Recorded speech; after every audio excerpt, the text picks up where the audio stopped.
Alright, hey everybody, welcome back to another video on GD Network. And in today's video, I'm going to be doing something a little bit different. I did put out a poll to see what kind of videos you guys would like to see.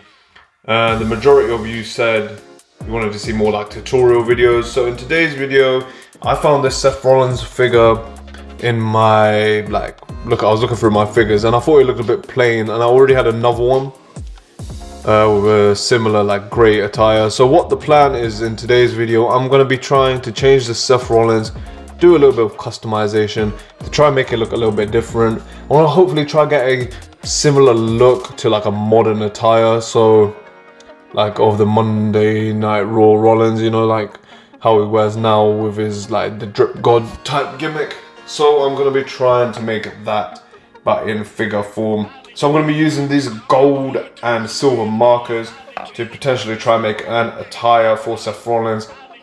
As you can see here, I just thought of an attire in my mind. It's obviously not going to be a real life attire. So that is how it turned out. I'm going to be adding some other additions to it, obviously. Let me know what you think about this. So what I did was I used gold on the sides and silver on the kick pads, and a little bit of gold on the boots, a little bit of gold trimming down the boots. I thought this came out quite nice, and the attire pops up a little bit more. Obviously it looks a little bit more colourful compared to the grey and the black, as we're using black, gold, silver here. A little bit like old NXT colours, but it looks quite nice. I think it turned out pretty well. I did swap the hands out obviously to have the one glove style Seth Rollins, like the Monday Night Messiah Rollins, as I'm currently still working on figure fed, you know, stop motion animation episodes. So the plan is I'm potentially thinking about swapping the scans, but I do already have a lot of Seth Rollins elites with that same head scan like this one. So because it came on the Elite 75 and it came on a couple others, so I don't know, I might keep this original head on there just to see how that looks, because I already have a couple of Seth Rollins with that same head scan. So I found this jacket as well, but there's another thing to do with customizing. I'm going to use some Mod Podge on the Seth Rollins figure, just so that obviously the gold and the silver doesn't chip off the figure when moving it.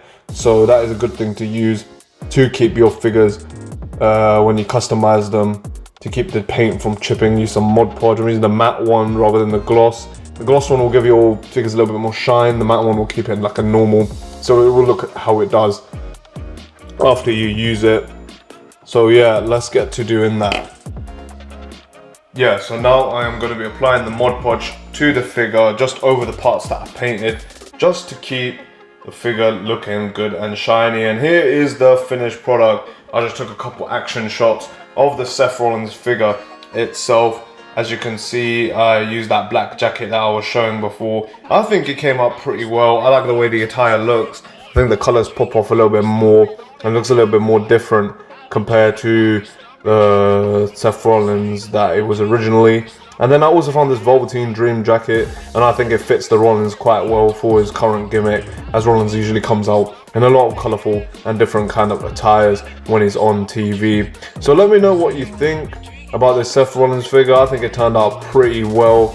I'm happy with it. Let me know what you guys think about this Seth Rollins figure down in the comments below, and check out my YouTube shorts. I'm uploading different type of content on there, and if you did enjoy this video, please like and subscribe. Bye.